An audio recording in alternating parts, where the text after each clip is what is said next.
आज का जो टॉपिक है बच्चों हमारा वो है फर्म का संतुलन। ठीक है, इक्विलिब्रियम ऑफ ए फर्म। अभी तक हम लोगों ने क्या पढ़ा है कि फर्म जब प्रोडक्शन करती है तो उसकी कुछ लागतें होती हैं। ठीक है, जिसको हमने कहा कि उसकी कुछ टोटल लागतें होती हैं, कुछ औसत लागतें होती हैं। ठीक है, एक हमने देखा था, अगर लागत का वक्र अगर याद हो आप लोगों को तो इस तरीके से होता है। ठीक है ना, ये क्या होती है? Total cost. ठीक है, ये एक्चुअली क्या है? टोटल वेरिएबल कॉस्ट है। Total variable cost. अगर इसमें इतनी इतनी फिक्स लागतें भी जोड़ दी जाएं तो ये क्या होता है? ये टोटल फिक्स्ड कॉस्ट मिल जाती है। ठीक है,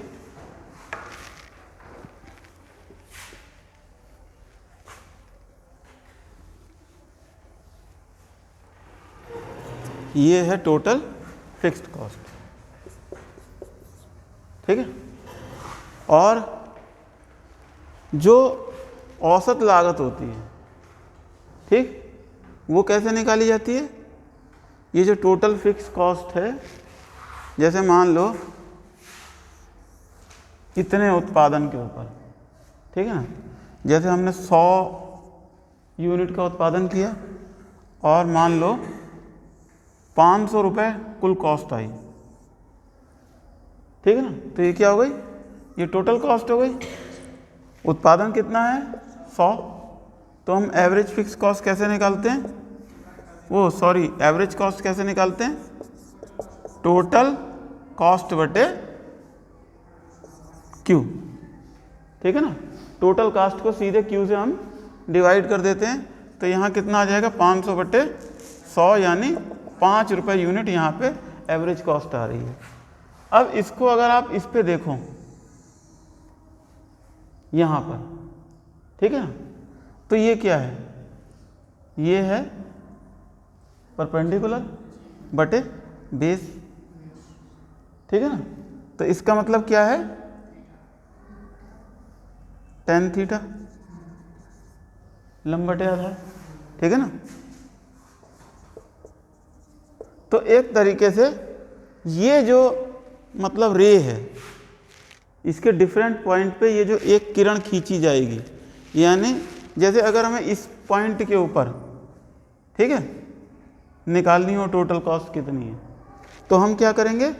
यहाँ से एक सीधी लाइन खींचेंगे यहाँ से, ठीक, और हम इसका ढाल देखेंगे कि अगर ये ओबी उत्पादन के ऊपर जो है वो ओसी कॉस्ट है, तो कितनी हो गई? बीसी बटे ओबी। ठीक है, ये बीसी बटे ओबी, ये कितनी हो गई? Total cost. तो ये क्या है? ये ढाल है, एक तरीके का ढाल ही तो है।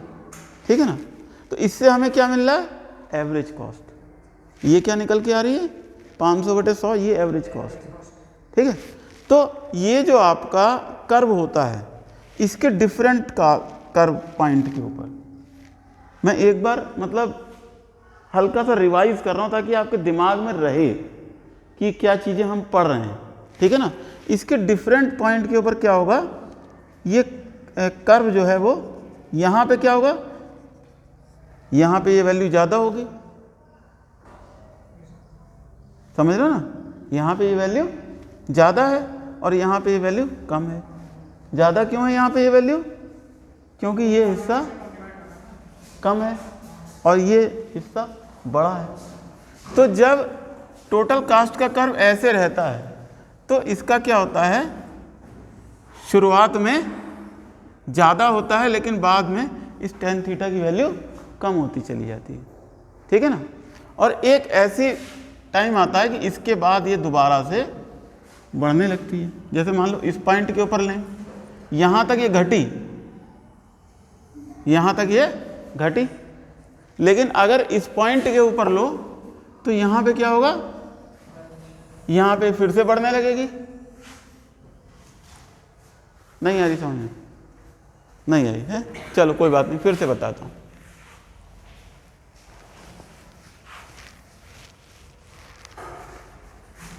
ये तो समझ में आ गई ना।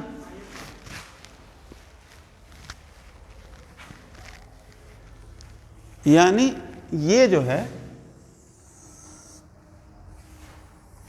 आपका टोटल कास्ट है, ऐसे मान लो, ठीक है ना। हमें इसके किसी पॉइंट पे एवरेज कॉस्ट निकालनी है। एवरेज कॉस्ट निकालने का क्या फार्मूला है, जैसे मान लो इस पॉइंट के ऊपर निकालनी है, ठीक है ना। इस पॉइंट के ऊपर हम एक इस तरीके सीधी रेखा खींचेंगे, ठीक, जो हमें ये बताएगी कि लागत कितनी है। लागत कितनी है यहाँ पे, मान लो OC, ठीक, OC लागत है और OQ क्वांटिटी है, ठीक है ना। अब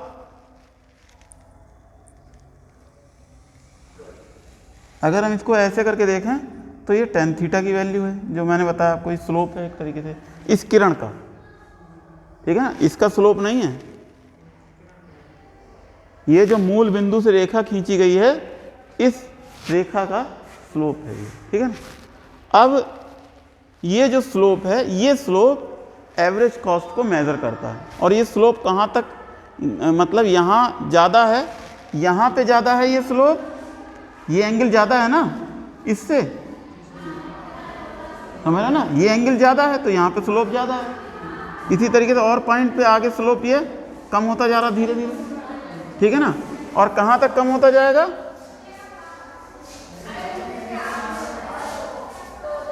जहाँ पे मूल बिंदु से हम एक लाइन खींचे और वो इसको छूती हुई गुजरे। ये सीधी लाइन नहीं है,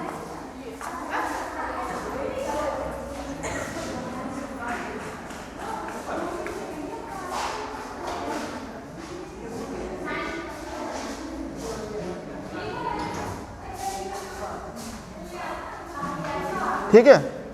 मान लिया ये है, इस पॉइंट के ऊपर स्लोप कितना है, इस पॉइंट के ऊपर ये एंगल इतना है, ठीक है।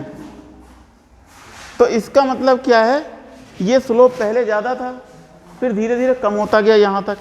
इसका मतलब क्या है, ये एवरेज कॉस्ट जो थी पहले, अगर हम इसको इस कर्व से देखें, यहाँ पे लागत लें और यहाँ पे उत्पादन लें, मैं एवरेज लागत की बात कर रहा हूँ, औसत लागत, तो क्या होगा, पहले ये स्लोप ज़्यादा है फिर ये धीरे धीरे कम होता गया है।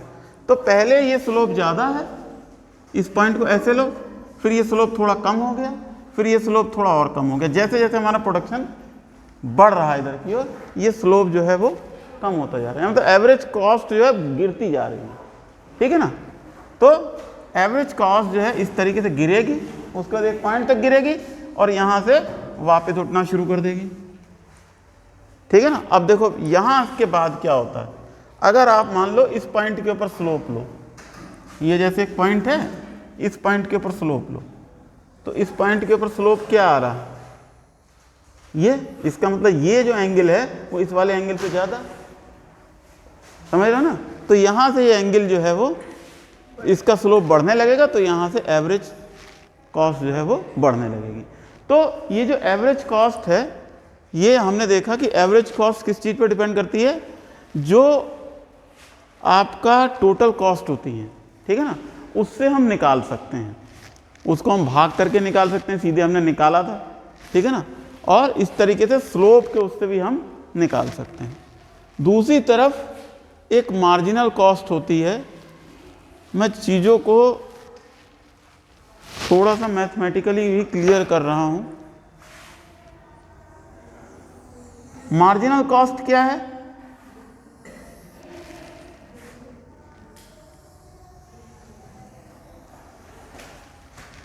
मार्जिनल कॉस्ट क्या होती है, मार्जिनल कॉस्ट इस कर्व का स्लोप होती है, समझ रहे हो। वो है जैसे इस पॉइंट के ऊपर आपको मार्जिनल कॉस्ट का पता करना है, तो एवरेज कॉस्ट तो ऐसे करके मिल जाएगी।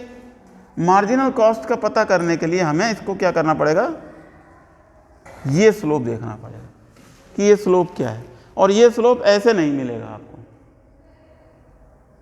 समझ रहे हो ना। ये स्लोप आपको ऐसे नहीं मिलेगा जब तक आप प्रॉपरली उसको प्लॉट ना कर लीजिए। जब आप इसको प्लॉट कर लेंगे तो ये स्लोप कितना होगा, अगर आप इसको पीछे की ओर बढ़ाएंगे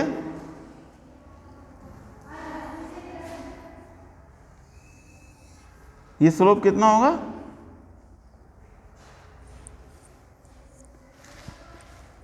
अगर ये O है, ये A है, ये B है और ये C है, तो यहाँ पे स्लोप कितना होगा, BC बटे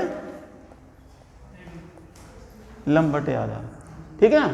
तो यहाँ पे ये स्लोप ये होगा और एवरेज कॉस्ट कितनी होगी,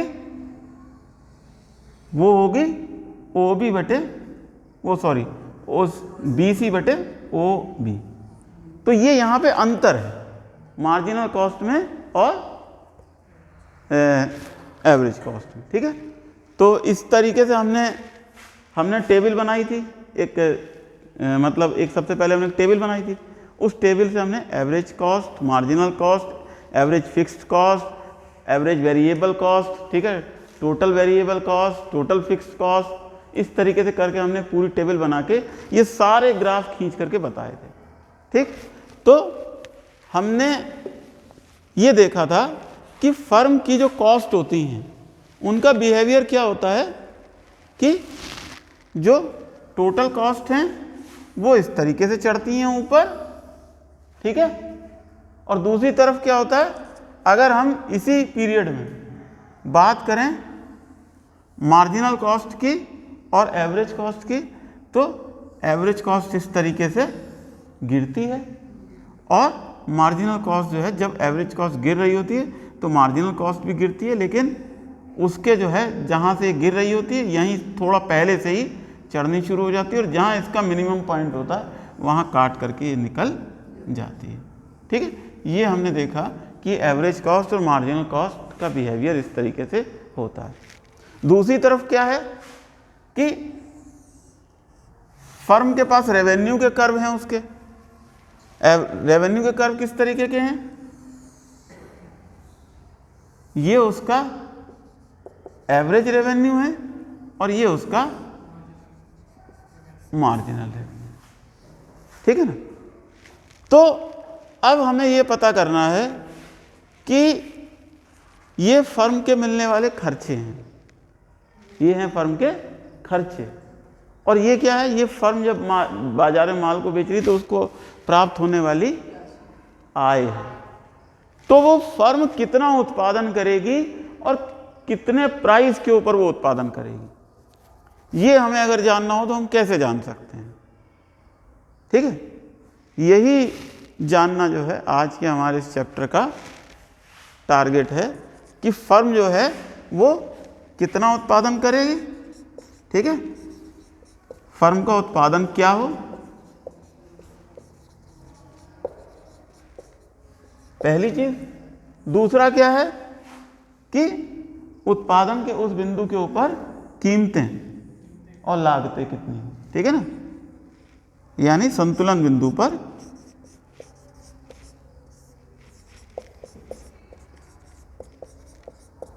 कीमत और लागत क्या है,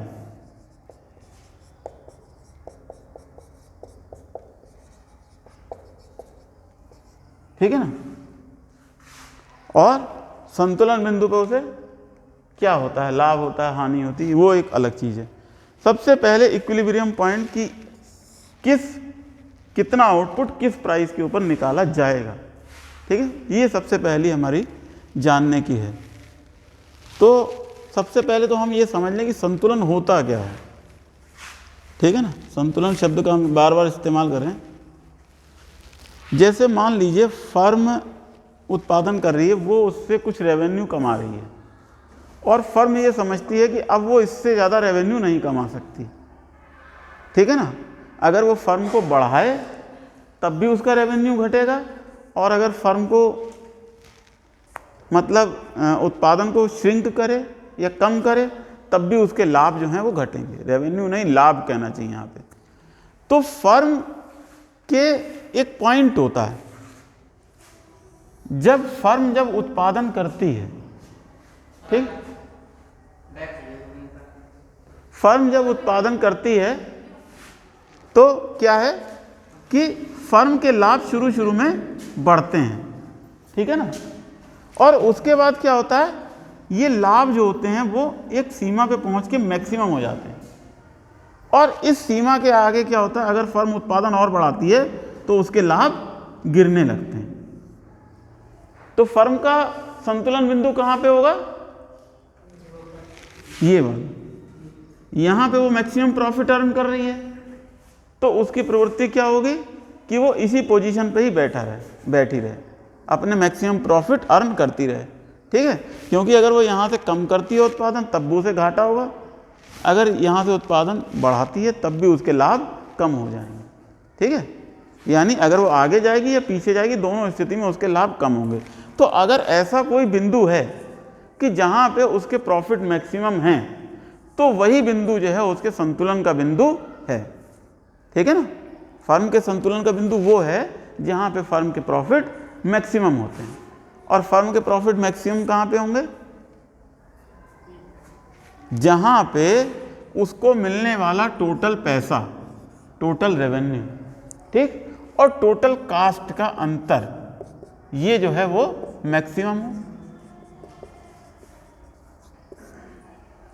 यही तो है, जहाँ पे उसे मिलने वाला टोटल रेवेन्यू और टोटल कॉस्ट का डिफरेंस जो है, यही तो प्रॉफिट है उसका। ठीक है ना, ये प्रॉफिट जो है वो कैसा हो, मैक्सिमम। मैक्सिमम मतलब सबसे ज़्यादा। ठीक है, तो वहाँ पे वो संतुलन में होगी।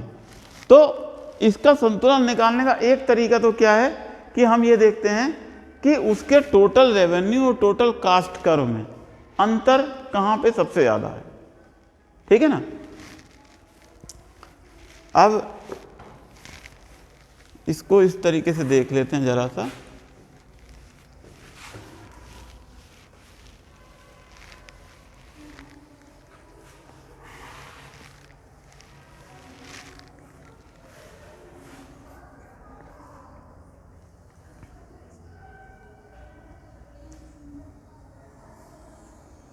सबसे पहले एक चीज समझ लो, जैसे मान लो ये फर्म का टोटल कॉस्ट कर्व। ठीक है, अगर मुझे ये मालूम करना हो कि फर्म अगर ओपी उत्पादन करती है, ओक्यू उत्पादन करती है सॉरी, तो इसकी टोटल कॉस्ट कितनी आ रही है, तो मैं कैसे मालूम कर सकता हूँ? कितने बच्चे बता सकते हैं इसको?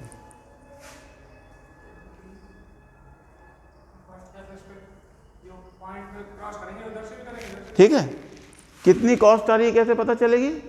अगर मैं इतना उत्पादन कर रहा हूँ और मेरा टोटल कॉस्ट कर्व इतना ये है, तो मेरा OQ उत्पादन करने पे कितनी कॉस्ट आ रही है मुझे कैसे पता चलेगा? OQ से हम एक सीधी लाइन ऊपर की ओर खींचेंगे।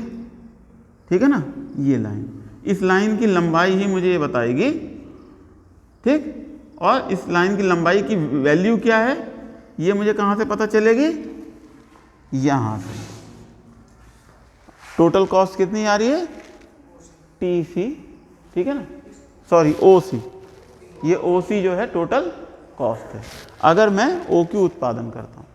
ठीक, अब मान लो कि ये तो मेरा कॉस्ट कर्व हो गया। ठीक है ना, और इसी तरीके से मेरा एक रेवेन्यू कर्व भी है, टोटल रेवेन्यू कर्व। कोई बता सकता है टोटल रेवेन्यू कर्व कैसा होगा?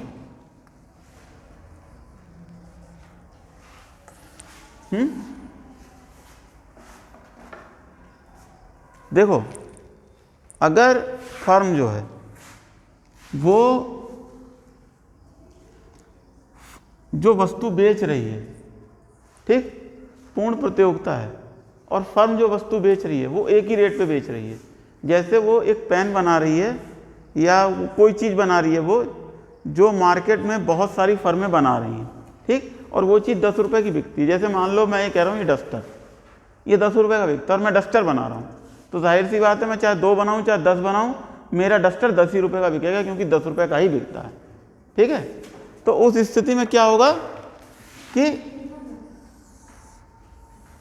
मैंने अगर 1 यूनिट बेची तो मुझे 10 रुपये मिलेंगे, 2 यूनिट बेची तो 20 रुपये मिलेंगे, 3 यूनिट बेची तो 30 रुपये मिलेंगे, 4 बेची तो 40 मिलेंगे, 5 बेची तो 50 मिलेंगे। यही तो अगर मैं अपना टोटल कॉस्ट कर्व निकालूं तो कितना होगा, 0 बेची, सॉरी ये हो गया 1 2 3 4 5, ठीक, ये मेरी यूनिट हो गई। और ये मान लो मेरे हो गए लागतें। तो 0 बेची तो कोई पैसा नहीं, 1 बेची तो 10 रुपया, 2 बेची तो 20 रुपया, ठीक है ना। ये क्या है, मुझे मिलने वाला पैसा। 3 बेची तो मुझे कितना रुपया मिला, 4 रुपया मिला, ठीक, 30 रुपया मिला। 4 बेची तो 40 मिला, 5 बेची तो 50 मिला। उस स्थिति में क्या होगा, ये आपका टोटल रेवेन्यू वक्र जो होगा वो कैसा होगा, वो बिल्कुल सीधा होगा, ठीक है ना। ये क्या है, टोटल रेवेन्यू का। तब कब होगा ये, जबकि परफेक्ट कंपटीशन होगा, ठीक है, वस्तु की कीमत स्थिर होगी। मुझे यहाँ पे कितनी मिल रही वस्तु की कीमत, 10 रुपया। अब अगर मेरा एवरेज रेवेन्यू कितना होगा, अगर मैं 1 बेचूं तब भी मुझे 10 मिलेगा, 2 बेचूं तब भी मेरा औसत 10 का ही आ रहा है, ठीक है। 2 बेचूंगा तो 20 रुपये का बिकेगा, यानी एवरेज रेवेन्यू कितना मिलेगा एक यूनिट से, 10 रुपया। 3 बेचूं तब भी 10 मिलेगा, 4 बेचूं तब भी 10 मिलेगा, 5 बेचूं तब भी 10 मिलेगा। तो मेरे ये कर्व कैसे होंगे, ये सीधी लाइन के रूप में होंगे। यही मेरा AR कर्व होगा, ठीक है ना। ये मेरा AR कर्व है, एवरेज रेवेन्यू का। और चूंकि मैं हर अतिरिक्त यूनिट 10 रुपये पे ही बेच रहा हूँ, तो यही मेरा जो है वो MR कर्व भी होगा, ठीक है ना। तो ये मेरे टोटल रेवेन्यू, AR और MR कर्व होंगे अंडर परफेक्ट कंपटीशन, ठीक है ना। अब क्या है, मान लो कि मुझे जो है कीमत क्या करनी पड़ती है, गिरानी पड़ती है, ठीक है ना। जब कीमत गिरानी पड़ेगी तो मेरा टोटल रेवेन्यू कर्व किस तरीके से आएगा, एवरेज रेवेन्यू कर्व नीचे गिरते हुए होंगे, ठीक है ना। और टोटल रेवेन्यू कर्व जो है वो ऊपर की ओर बढ़ेंगे, लेकिन ऊपर की ओर बढ़ने की उनकी रफ्तार धीरे धीरे कम होती जाएगी। एक सीमा पे जहाँ पे मेरा एवरेज रेवेन्यू कर्व 0 हो जाएगा, वहाँ पे टोटल रेवेन्यू कर्व बढ़ना रुक जाएगा, ठीक। और वहाँ से जहाँ मार्जिनल रेवेन्यू कर्व जहाँ पे 0 हो जाएगा, वहाँ पे टोटल रेवेन्यू कर्व बढ़ना रुक जाएगा। और जहाँ पे मार्जिनल रेवेन्यू नेगेटिव होंगे, टोटल रेवेन्यू मेरा गिरने लगेगा, ठीक है ना। तो मेरा कैसे होगा टोटल रेवेन्यू कर्व, वैसे ही होगा जैसे हम लोगों ने उसमें पढ़ा था, वो जैसे हम लोगों ने पढ़ा सीमांत उपयोगिता ह्रास नियम, उसमें टोटल उपयोगिता का पढ़ा हमने, ठीक है ना। इसी तरीके से हमने क्या पढ़ा, वो लॉ ऑफ वेरिएबल प्रोपोर्शंस, ठीक है ना। उसमें हमने पढ़ा सीमांत उत्पादन या किसी फैक्टर का सीमांत उत्पाद, मार्जिनल प्रोडक्टिविटी, ठीक है ना। तो इसी तरीके से क्या होगा कि यहाँ पे आपको जो मिलेंगी वो कैसी मिलेंगी, बिल्कुल उसी टाइप की। ये आपका एवरेज रेवेन्यू है, क्योंकि यहाँ पे हम ये मान रहे हैं कि एवरेज रेवेन्यू वक्र इस तरीके से शुरू से ही गिर रहा है, ठीक है। एवरेज रेवेन्यू कर्व अगर शुरू से ही गिर रहा है यहाँ पे AR और MR, ठीक, तो टोटल रेवेन्यू कर्व क्या होगा, उसी स्थिति में इस तरीके से बढ़ेगा और फिर धीरे धीरे कम होने लगेगा। ये मेरा टोटल रेवेन्यू का कर्व है, ठीक है। ये टोटल रेवेन्यू कर्व क्या बताता है कि शुरू में जो है अगर मैं ये रेखाएं खींचूं, ठीक, तो एवरेज रेवेन्यू जो है वो घटता हुआ है, ठीक है ना। और ये लगातार घटता हुआ जा रहा है, क्योंकि ये एंगल देखो कम होते जा रहे हैं, ठीक है ना। मैं जैसे जैसे यहाँ पे नीचे की ओर आता जाऊँगा, ये एंगल मुझे कम होते जाएंगे, ठीक है ना। और ये AR की जो गिर रहा है, ये इन एंगल्स की ही नाप है, ठीक है ना। तो ये AR कर्व गिर रहा है, तो टोटल रेवेन्यू कर्व कैसा होगा, इस तरीके से, ठीक है। तो अब हमारे पास 2 चीज़ें हो गई, हमें ये भी मालूम चल गया कि टोटल रेवेन्यू कर्व हमारा कैसा है, और दूसरी चीज़ हमें क्या चीज़ मालूम चल गई कि हमारे टोटल कॉस्ट के कर्व कैसे हैं। ठीक है, तो हमें देखना है इन दोनों का अंतर। हमें क्या चीज़ देखनी है? इन दोनों का अंतर। ठीक है, तो अंतर कैसे मिलेगा? मैंने पहले खींच लिया total revenue, total revenue curve. ठीक है, ये मैंने एक बनाया, अरे यार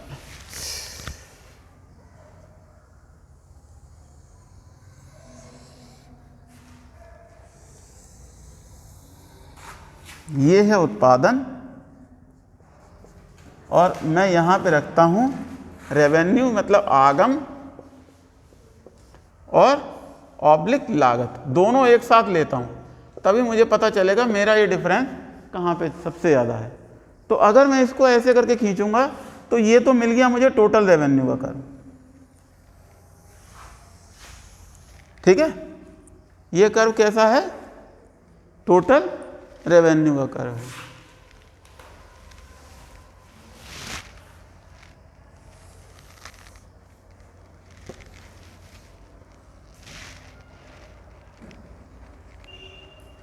यार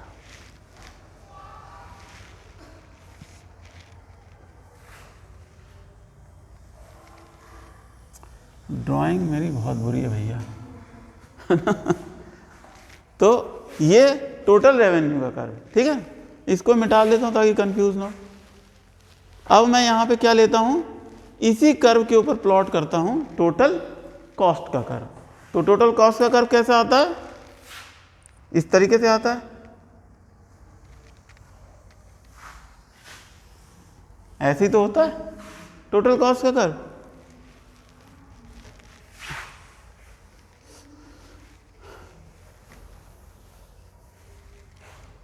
बहुत आगे चला जाएगा।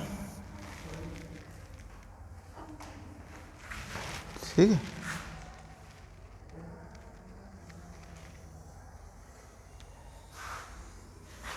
ये है हमारा टोटल कॉस्ट और टोटल रेवेन्यू।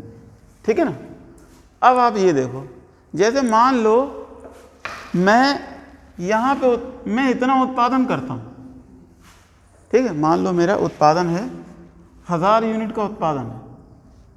ठीक, इस 1000 यूनिट के उत्पादन के ऊपर टोटल कॉस्ट कितनी है?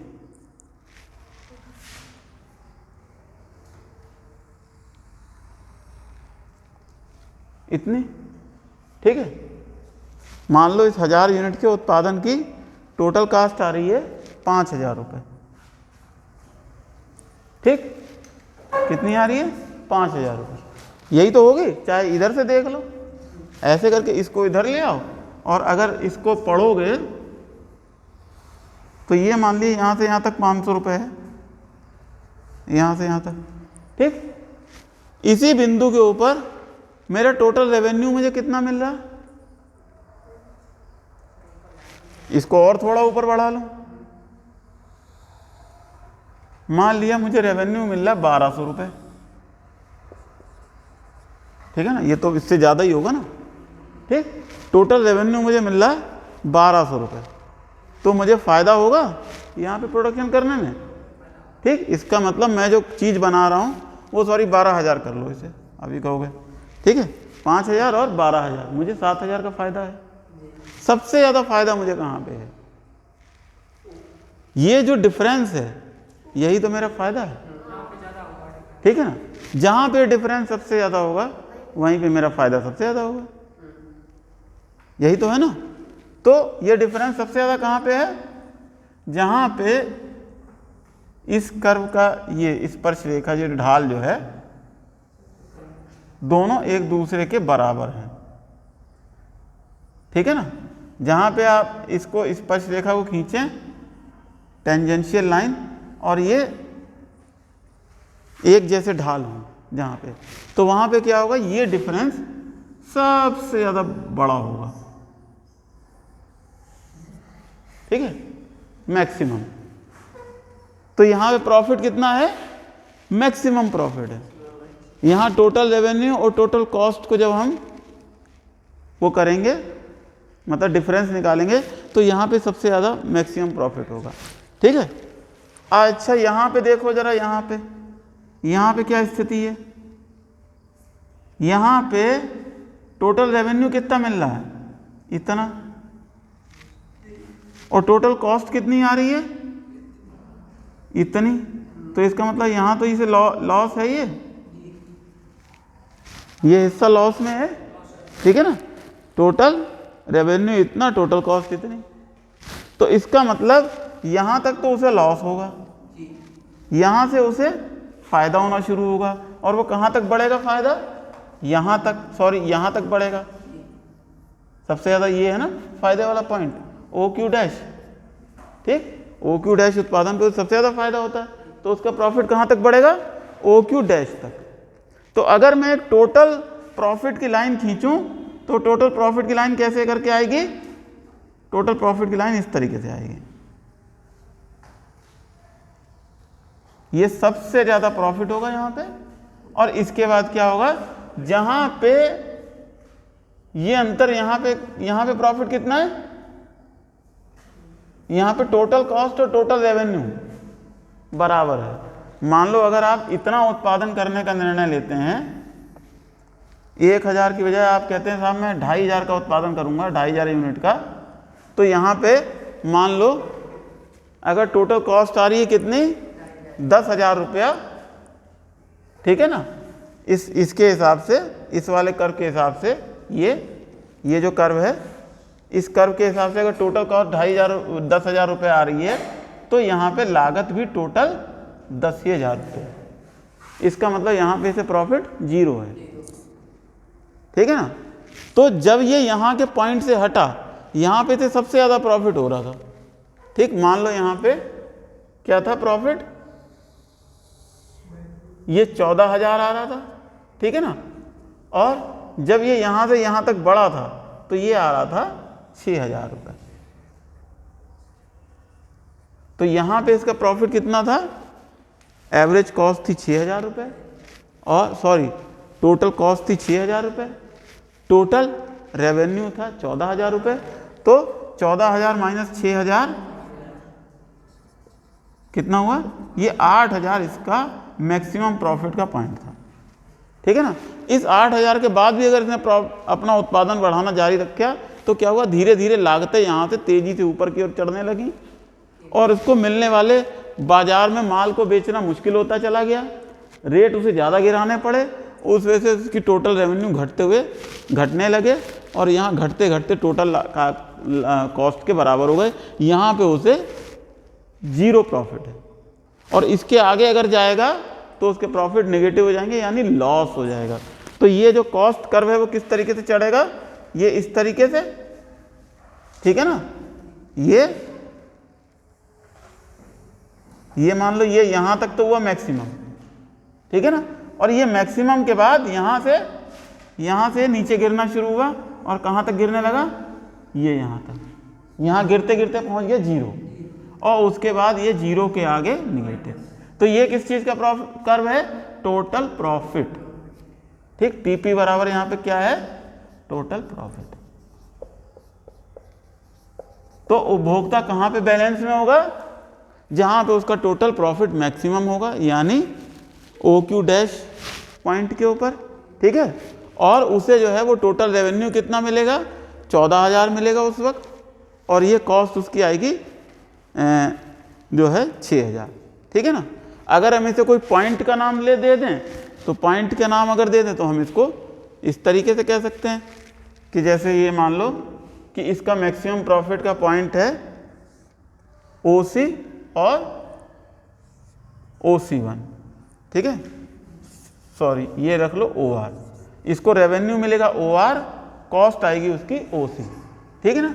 तो टोटल रेवेन्यू हो गया OR minus total cost OC बराबर हो गया टोटल प्रॉफिट जो OQ पॉइंट के ऊपर मैक्सिमम होगा।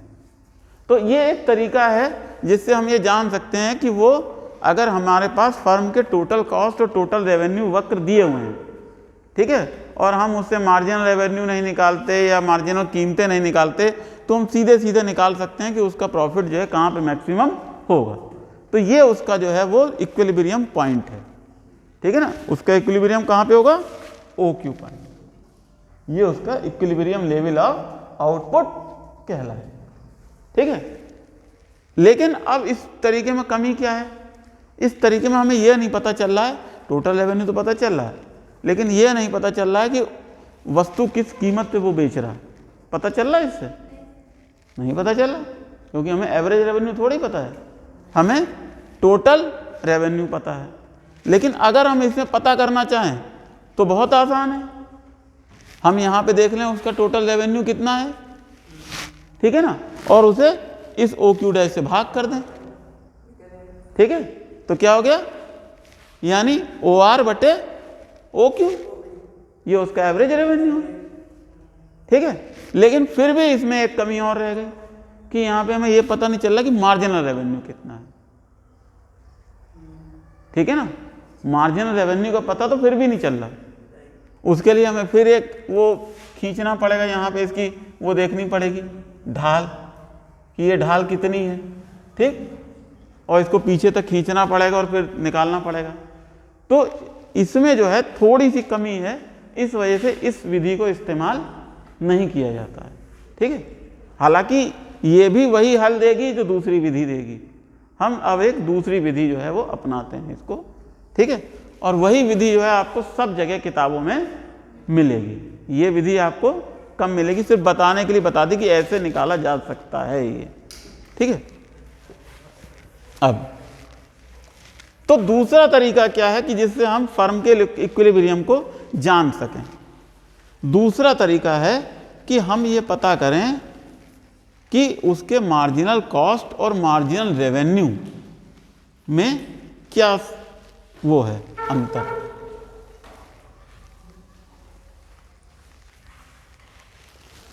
ठीक है, मान लीजिए एक वस्तु जो है वो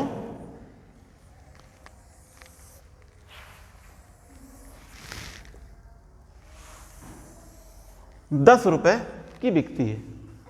ठीक है, मार्केट में वस्तु की कीमत है 10 रुपया, तो यहाँ पे हमारा क्या है, AR बराबर MR बराबर हो गया 10। ठीक है, ये 10 रुपए के बराबर है। अब मैं इस वस्तु का प्रोडक्शन शुरू करता हूँ, तो क्या होता है, मैंने एक, ये मेरा मार्जिनल कॉस्ट का कर्व है। ठीक है, मार्जिनल कॉस्ट, मैं एक अतिरिक्त यूनिट जब बढ़ा रहा हूँ, जैसे मान लो मैंने यहाँ पे मैं 10 यूनिट का उत्पादन कर रहा हूँ। ठीक है, या और थोड़ा यहाँ से ले लो। ठीक, मान लिया मैं इतना उत्पादन कर रहा हूँ OQ, इस OQ उत्पादन के ऊपर मेरी मार्जिनल कॉस्ट कितनी है, OM1। फिर क्या है, कॉस्ट का क्या स्वभाव होता है, जब शुरू में उत्पादन बढ़ाया जाता है तो कॉस्ट गिरती है, तो मेरी मार्जिनल कॉस्ट भी गिरेगी। ठीक है ना, तो मैंने एक और यूनिट का उत्पादन किया, तो मान लिया मैं यहाँ पे आ गया, OQ डैश हो गया। ठीक, मेरी लागत कितनी है, यहाँ पे मान लो आ रहा था 12 रुपया। ठीक, यहाँ पे आने लगा मुझे 11 रुपया। ठीक है, तो मैंने अभी प्रोडक्शन शुरू किया है, तो मैं क्या करूँगा, यहीं पे प्रोडक्शन बंद कर दूंगा या आगे जाऊँगा, क्योंकि मेरी लागतें अभी गिर रही है ना, मेरी लागतें गिर रही हैं। अब मैंने एक यूनिट का और प्रोडक्शन किया,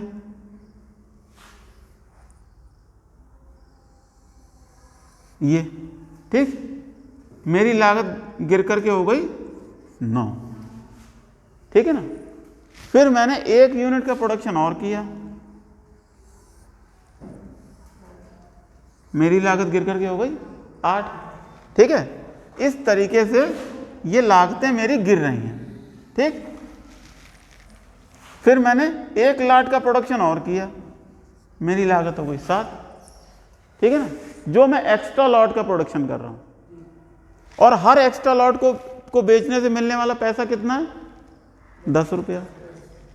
ठीक है, जो भी मैं एक्स्ट्रा लॉट का प्रोडक्शन करके मार्केट में बेच रहा हूं, उससे मुझे कितना रुपया आ रहा है, 10 रुपया।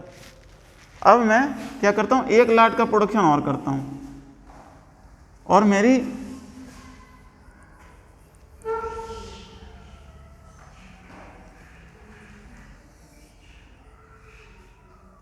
लागत हो जाती है 6 रुपये। फिर 1 लाट का प्रोडक्शन मैं और करता हूँ, लागत हो जाती है 5.5, ठीक।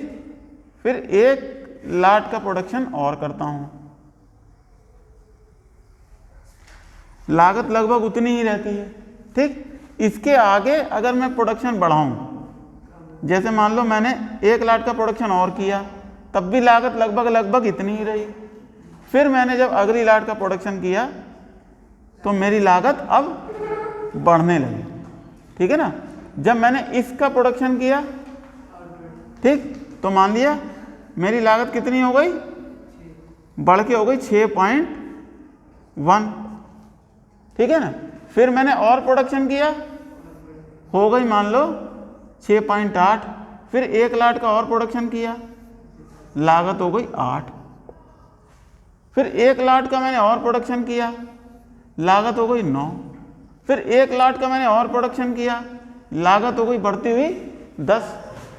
फिर मैंने 1 लाट का प्रोडक्शन और किया, अब लागत हो गई मेरी कितनी, 11। फिर मैंने 1 लाट का प्रोडक्शन किया, लागत हो गई 12।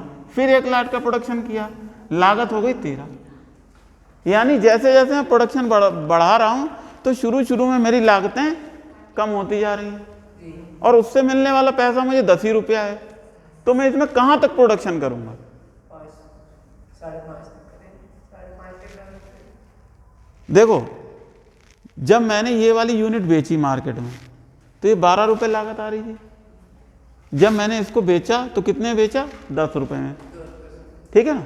मार्जिनल कॉस्ट कितनी है, 10 रुपया। मुझे 2 रुपये का घाटा हुआ पहली यूनिट पे, फिर दूसरी यूनिट पे 1 रुपये का घाटा हुआ, फिर उसके बाद क्या हुआ, तीसरी यूनिट पे मुझे 1 रुपये का फायदा हुआ, ठीक है।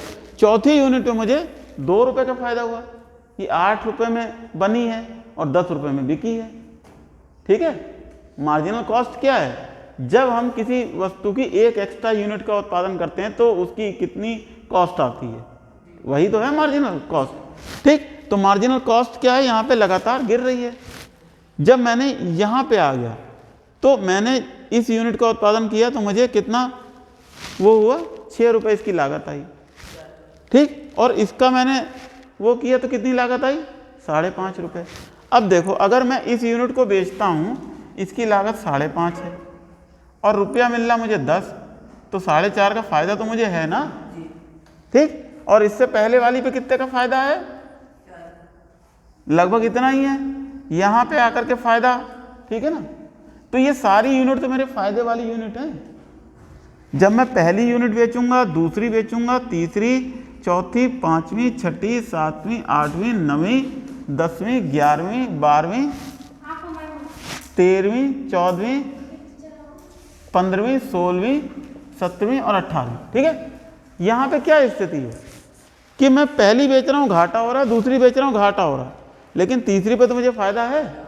चौथी भी मैं बेचूंगा उसका ही मुझे फायदा है, 5वीं पे फायदा, 6ठी पे, 7वीं पे, 8वीं पे, 9वीं पे, 10वीं पे फायदा है ना। यहाँ पे भी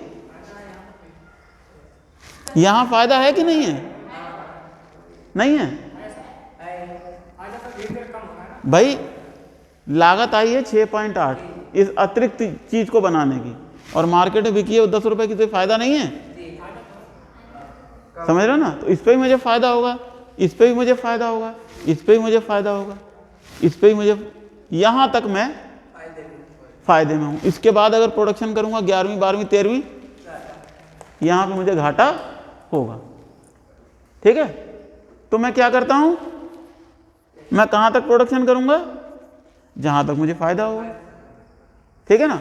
और जहां से मुझे घाटा होना शुरू हो जाएगा तो मैं क्या करूंगा, मैं वहां पे प्रोडक्शन बंद कर दूंगा, ठीक। तो मैं क्या कर रहा हूं, मैं ये देख रहा हूं कि मेरी मार्जिनल कॉस्ट क्या है और मेरी मार्जिनल रेवेन्यू क्या है। जब तक ये मार्जिनल रेवेन्यू इस मार्जिनल कॉस्ट के ऊपर रहता है यानी ये इससे ज़्यादा रहता है। जब तक ये मार्जिनल रेवेन्यू जो है वो मार्जिनल कॉस्ट से ज़्यादा रहेगा तब तक मैं प्रोडक्शन करता रहूँगा, क्योंकि इसका मतलब ये है कि हर अतिरिक्त यूनिट को बेचने से मिलने वाला पैसा और हर अतिरिक्त यूनिट पे मिलने वाली कॉस्ट जो है, कॉस्ट कम है, पैसा ज़्यादा है। ठीक है, तो मेरे इक्विलिब्रियम पॉइंट कहाँ पे होगा? यहाँ पे। अब मैं सबको मिटा दूं तो मेरा इक्विलिब्रियम पॉइंट कहाँ हो गया? आप समझ गए? ठीक है ना। अगर मार्जिनल कॉस्ट कर्व जो है वो इस तरीके से एक पड़ी हुई रेखा है, ये मार्जिनल कॉस्ट कर्व है, ये एक पड़ी हुई रेखा है, तो मेरा फायदा कहाँ पे होगा? जहाँ पे, सॉरी ये मार्जिनल रेवेन्यू है, जहाँ पे मेरी ये मार्जिनल कॉस्ट की लाइन, ये रेखा इस मार्जिनल रेवेन्यू लाइन को इंटरसेक्ट करती है या काटती है। ठीक है ना। काटती है, काटती है का मतलब क्या है कि ये सारा का सारा एरिया ये मेरे फायदे का एरिया है। ये बता रहा है मुझे कि मुझे इन सब यूनिट पे मुझे फायदा है। ठीक है ना। तो ये मेरा इतना फायदा मुझे होगा अगर मैं इतना उत्पादन करता हूं OQ, और OQ डैश से ज़्यादा उत्पादन करूंगा तो ये फिर घाटा होने लगेगा। तो मेरे लिए सबसे बढ़िया पॉइंट क्या है कि मैं वहां पे उत्पादन करूं जहां पे मार्जिनल कॉस्ट और मार्जिनल रेवेन्यू बराबर हैं। ठीक है, लेकिन मार्जिनल कॉस्ट और रेवेन्यू कहां कहां बराबर हैं? एक तो यहां पे बराबर है और एक यहां पे बराबर है। तो मैं इन दोनों में से कहां पे प्रोडक्शन करूंगा? आगे वाले पे करेंगे ना, कि यहां पे करेंगे? क्योंकि यहां पे मार्जिनल कॉस्ट गिर रही है, ठीक है, और वो गिर रही है, और यहां पे क्या है? मार्जिनल कॉस्ट ऊपर की ओर चढ़ रही है। ठीक है ना। तो इसकी दो कंडीशन है, एक तो MC बराबर MR होना चाहिए। ठीक है, MC बराबर MR होना चाहिए। दूसरी कंडीशन क्या है? ये जो मार्जिनल कॉस्ट का कर्व है, ठीक है, ये इस मार्जिनल रेवेन्यू के कर्व को किस तरीके से काट के गुजरना चाहिए? ऐसे नहीं होना चाहिए। जैसे यहां पे ये क्या है? मार्जिनल कॉस्ट और रेवेन्यू, ये नहीं होना चाहिए, यानी ऊपर से नहीं काटना चाहिए। यहां कैसे काट रहा है? ये ऊपर से। ठीक है ना। ये है आपका MC और ये इसको काट रहा है इस तरीके से। ये आपका MR है और MC कर्व इसे ऊपर से काट रहा है। तो ये कंडीशन नहीं होनी चाहिए। क्यों? क्योंकि इसके आगे लागतें जो हैं वो मतलब इससे गिर जाएंगी, मिलने वाले मार्जिनल रेवेन्यू से गिर जाएंगी। तो फायदे का सेक्टर यहां से शुरू होगा। ठीक है ना। यानी यहां से फायदे का सेक्टर शुरू होता है और खत्म कहां पे होगा? वो वहां पे होगा जहां पे मार्जिनल कॉस्ट की लाइन जो है इस मार्जिनल रेवेन्यू की लाइन को नीचे से काटेगी। ठीक है ना। यानी ये अगर मार्जिनल रेवेन्यू की लाइन है तो मार्जिनल कॉस्ट की लाइन इसको नीचे से काटते हुए गुजरे। तो जब ये इस तरीके से होगा तो क्या होगा कि इस पॉइंट के बाद मार्जिनल कॉस्ट जो है वो मार्जिनल रेवेन्यू से ज़्यादा हो जाएगी। तो इसके आगे का एरिया सारा का सारा उसके लिए लॉस का एरिया। ठीक है ना। उसके लिए फायदे का एरिया वहीं तक है जहां पर ये जो MR की लाइन है, ये MC की लाइन इस MR के लाइन को नीचे से काटती है। ठीक है। तो फर्म के इक्विलिब्रियम के लिए दो कंडीशंस जरूरी होती हैं। पहली कंडीशन क्या है कि MC बराबर MR के होना चाहिए, और दूसरी कंडीशन है कि MC वक्र या कर्व जो है MC जो है वो किसको? MR कर्व को नीचे से काटता हुआ गुजरे। ठीक है।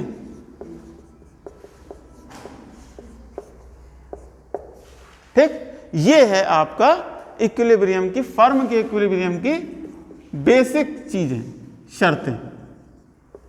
ये एक तरीके से फर्म का इक्विलिब्रियम, फर्म का संतुलन या फर्म का साम्य बिंदु। ठीक है, टाइम कितना हुआ? ठीक है, आज के लिए इतना पर्याप्त है, बैठ जाओ, एकदम भागा मत करो। आज के लिए इतना पर्याप्त है, रुक जाओ।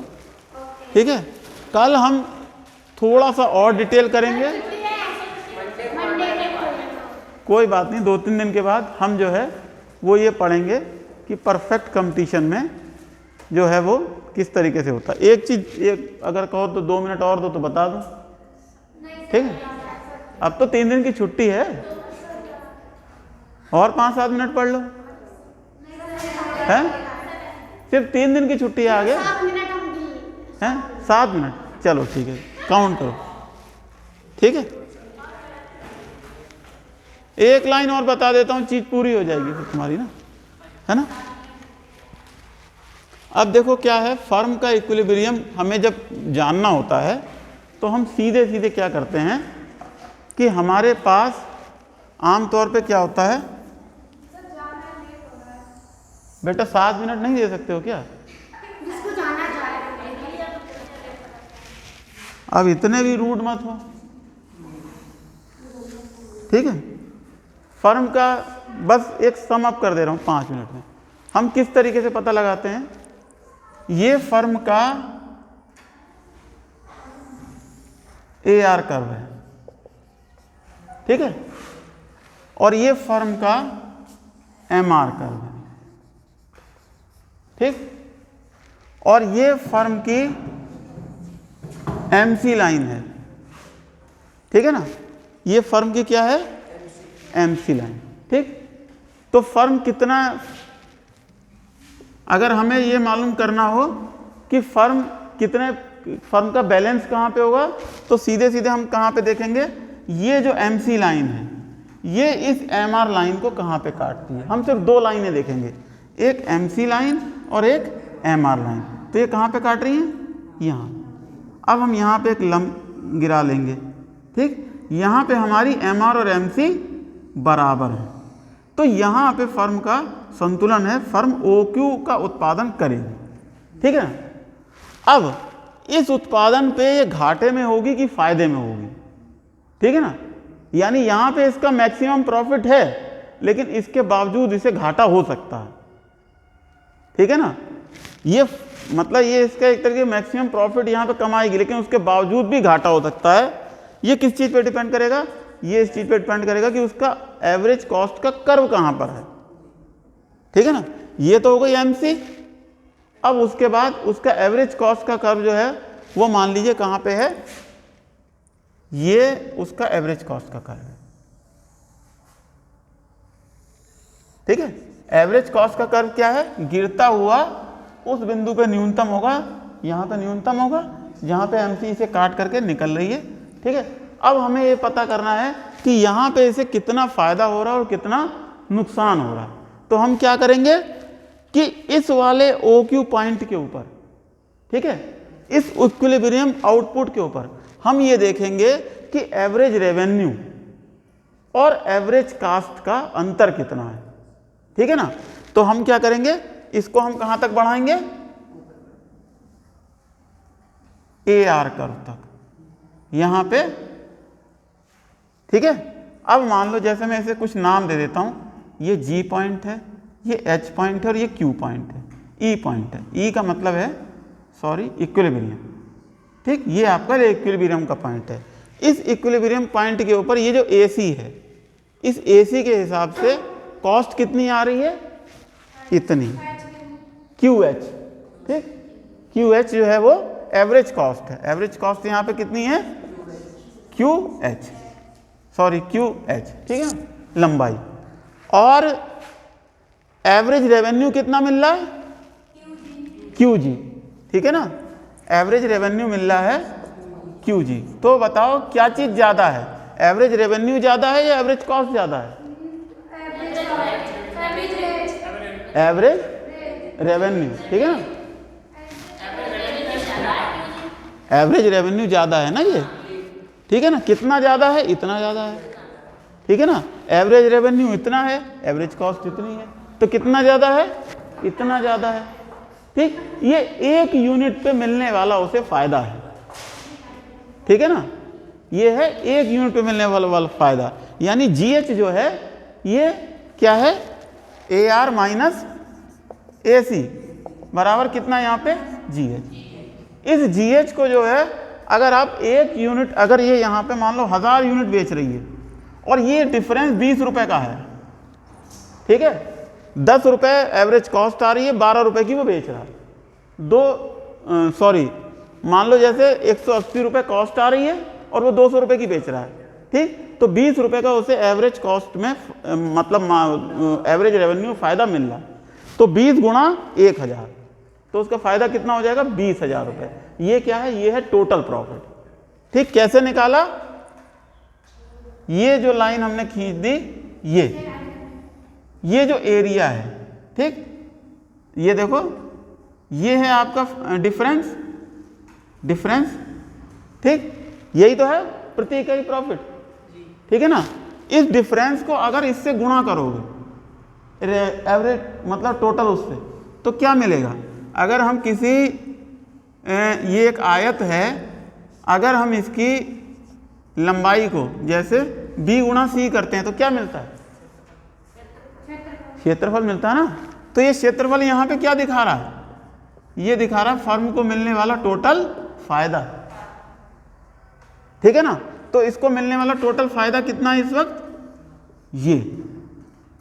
ये टोटल फायदा है। ठीक है ना, यहाँ पे एवरेज कॉस्ट आ रही है QG के बराबर, ठीक है, QH के बराबर है, एवरेज रेवेन्यू है QG के बराबर, प्रति इकाई लाभ है GH के बराबर। ठीक है, और यहाँ पे अगर इसको कोई और नाम दे दो, ABCD कर लो, चलो C और D, ठीक है, मैंने इसे नाम दे दिया CD। तो ये जो CD DCHG इस आयत का क्षेत्रफल जो है वो क्या दिखाएगा, टोटल फायदे हो। ठीक है, ये उसका दिखा रहा है टोटल फायदा उसे कितना हो रहा है। तो ये जो है एवरेज, यानी इसको हम ऐसे करके बता सकते हैं कि ये जो आयत है, ठीक है ना, D C H और G, ये जो क्षेत्रफल है ये है आपका टोटल प्रॉफिट। ठीक, ये टोटल प्रॉफिट। ठीक है, और बस 1 मिनट और रुक जाओ बस। ठीक है, अब देखो, बस मैं आपको फिनिश कर रहा हूं। अब एक चीज और देख लो, बस एक चीज और, ज्यादा नहीं। ये आपका लाइन है, ठीक, ये AR है और ये AC है, MR है, ये आपकी MC है, MC, ठीक, और ये है आपकी AC। इस स्थिति में क्या होगा, ये AC लाइन जो है ये पूरी की पूरी इस AR लाइन के ऊपर चल रही है। इसका मतलब ये है कि उत्पादन का लेवल चाहे कुछ भी हो, हमेशा ये एवरेज कॉस्ट इसकी इस एवरेज रेवेन्यू से ज़्यादा ही रहेगी। इसका मतलब उसे हर लेवल के ऊपर घाटा होगा। ये फर्म जो है एफिशिएंट नहीं है, ये इनएफिशिएंट फर्म है, किसी वजह से, शॉर्ट टर्म की वजह से, किसी वजह से इसको हर लेवल के ऊपर घाटा होगा। तो अगर इसका यहाँ पे इक्विलिब्रियम पॉइंट निकालोगे तो इसे घाटा होगा कितना, ये तो हो गया इक्विलिब्रियम पॉइंट OQ, और इसको घाटा कितना होगा, ये प्रति इकाई घाटा इतना है। ठीक है, ये है आपका AR और ये है आपका AC। तो यहाँ पे AC ज़्यादा है और AR कम है, तो यहाँ पे ये यही एरिया जो है यहाँ पे किसको दिखाएगा, ये घाटे को दिखाएगा। ठीक है ना, तो फायदा कब होगा, जब उसका ये जो AC कर्व है ये इस AR कर्व के कहीं नीचे की ओर होगा। ठीक है, हम सीधे सिंपल देख सकते हैं, ये आपका AR कर्व है, अगर AC कर्व ऐसे है, इसके ऊपर है, इसे घाटा होगा 100%। ठीक है, और अगर ये नीचे से कहीं निकल रहा है तो इसे कहीं ना कहीं फायदा होने की गुंजाइश है। ठीक, तो ये दोनों स्थितियां बनती हैं, फर्म इक्विलिब्रियम में होते हुए भी घाटे में भी हो सकती है और वो प्रॉफिट में भी हो सकती है।